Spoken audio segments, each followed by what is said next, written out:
मला फायब्रॉईडचा त्रास आहे, तर प्रेग्नन्सी राहण्यामध्ये काही अडचण येऊ शकेल का?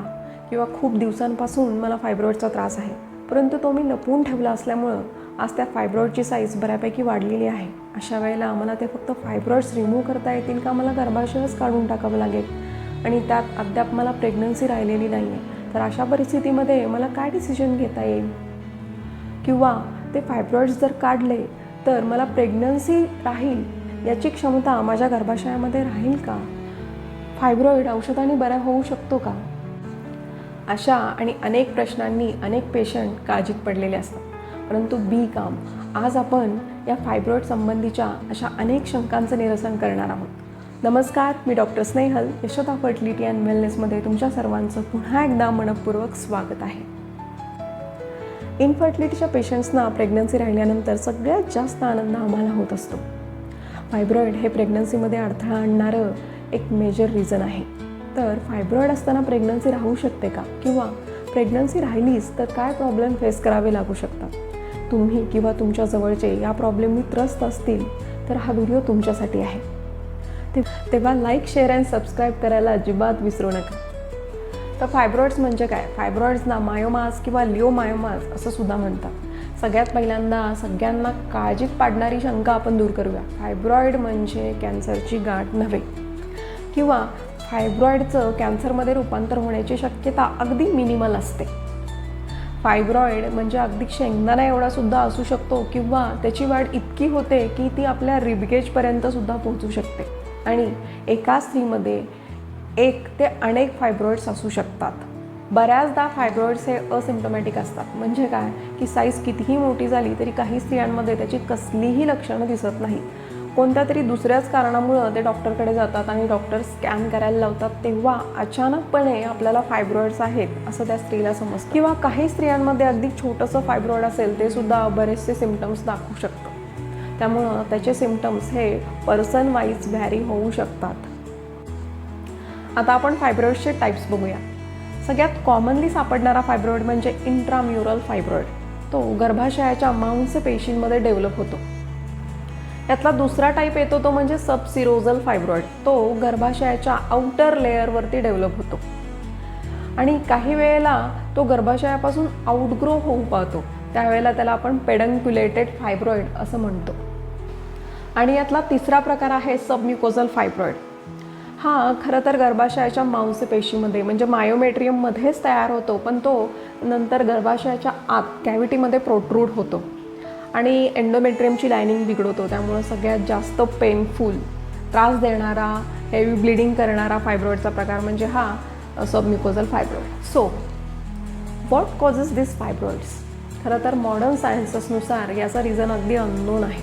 पण आयुर्वेदानुसार आपण विचार करायला गेलो तर जिथं जिथं स्थान वैगुण्य आहे तिथे तिथं आपल्याला फायब्रॉईड्स बघायला मिळतात. खरं तर एका स्त्रीला फायब्रॉईड्स होतात, एखाद्याला होत नाहीत.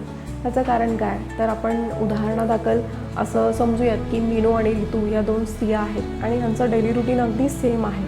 अगदी उठणं, बसणं, खाणं, पिणं सगळं सेम आहे. परंतु एकीला फायब्रॉईड्स डेव्हलप होत आहेत आणि एकीला डेव्हलप होत नाहीत. याचं रिझन म्हणजे एकतर दोघींची प्रकृती वेगळी असते, साम्यता वेगळी असते, इम्युन सिस्टीम वेगळी असते, डायजेशन वेगळं असतं.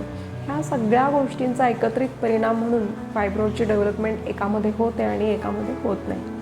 तर मग फायब्रॉईड्सचे रिस्क फॅक्टर कोणते आहेत? तर पहिली तर गोष्ट म्हणजे फायब्रॉईड हे इस्ट्रोजन डिपेंडंट आहे.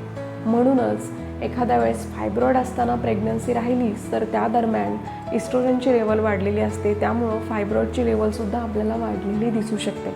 आणि दुसरं रिझन बघायला गेलं तर जेनेटिक फॅक्टर म्हणजे तुमच्या आजीला, आईला, मावशीला जर फायब्रॉईडचा त्रास असेल तर तुम्हालासुद्धा फायब्रॉईडचा त्रास होण्याची शक्यता राहते. किंवा अर्ली मेनार्क म्हणजे तुम्हाला पिरियड्स जर लवकर आले असतील, किंवा BMI तुमचा हाय असेल, किंवा तुमच्या आहारामध्ये मांसाहाराचं प्रमाण जास्त असेल तर तुम्हाला फायब्रॉईड होण्याचे चान्सेस जास्त असू शकतात. मगाशीच आपण बघितलं की फायब्रॉईड्स हे असिम्प्टोमॅटिक असतात, परंतु सामान्यतः त्याची काही सिम्पटम्स दिसतात. जसं की युटेराईन क्रॅम्पिंग म्हणजे अधूनमधून थोडंसं अगदी नकळत पोटात दुखल्यासारखं होणं, पेनफुल पिरियड्स, प्रोलॉंग्ड पिरियड्स, त्यानंतर बॅक एक, फ्रिक्वेंट युरिनेशन. आणि सगळ्यात त्रास देणारे सिम्पटम्स कोणते असतील तर इनफर्टिलिटी, ॲबॉर्शन्स आणि pregnancy complications. So how are these fibroids treated? तर सगळ्यात महत्त्वाचा मुद्दा तुम्हाला मला सांगायला आवडेल की सगळ्याच फायब्रॉइड्सना ट्रीटमेंटची गरज लागत नाही. समजा एखादं छोटंसं फायब्रॉइड तुमच्या निदर्शनास आलं, ते तुम्हाला त्रासही देत नाही आहे, त्याची साईजही वाढत नाही आहे, तेव्हा त्याला अनट्रीटेड ठेवण्यामध्ये काहीच हरकत नसते. फायब्रॉइडची ट्रीटमेंट ही तुमच्या एजनुसार, त्याच्या साईजनुसार, त्याच्या लोकेशननुसार, तुम्हाला प्रेग्नन्सी हवी आहे नको आहे ह्या डिसिजननुसार आपल्याला ठरवता येते. सगळ्याच फायब्रॉइड्सना सर्जिकली रिमूव्ह करावं लागतं का? तर अजिबात नाही.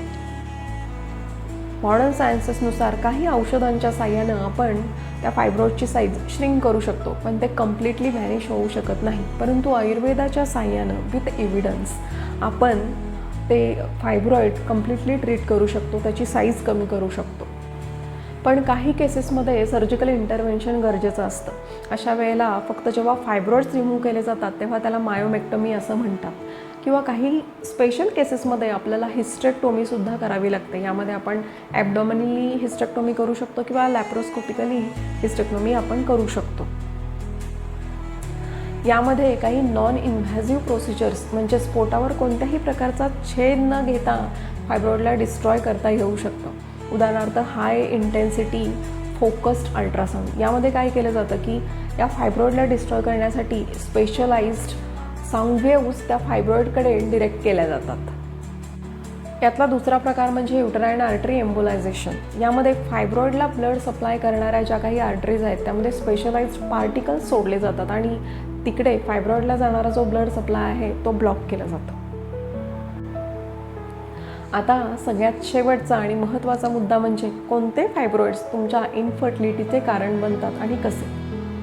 तर सबसिरोजल फायब्रॉइड हे तुम्हाला कसल्याही प्रकारचा त्रास देत नाही. अगदी प्रेग्नन्सी जरी राहिली तरी ते प्रेग्नन्सीमध्ये कसलाही अडथळा आणत नाही.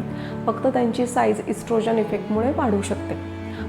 पण फायब्रॉइड जर सबम्युकोजल आणि इंट्राम्युरल असेल आणि त्यांची साईज 4 to 5 सेंटीमीटरपेक्षा जास्त असेल तर ते तुम्हाला प्रेग्नन्सी राहण्यामध्ये सुद्धा अडथळा आणतील आणि प्रेग्नन्सी राहिली असेल तर ॲबॉर्शनचं कॉज बनतील.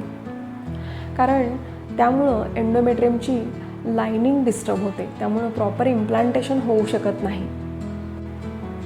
म्हणजेच प्लासेंटा फॉर्मेशन म्हणजे ती वार तयार होण्याची प्रोसेसच ती डिस्टर्ब करतात. मग त्यामुळं बाळाचं पोषण होऊच शकत नाही. म्हणजे बाळ त्या गर्भाशयाच्या अंतस्त्वचेला चिकटून राहूच शकत नाही.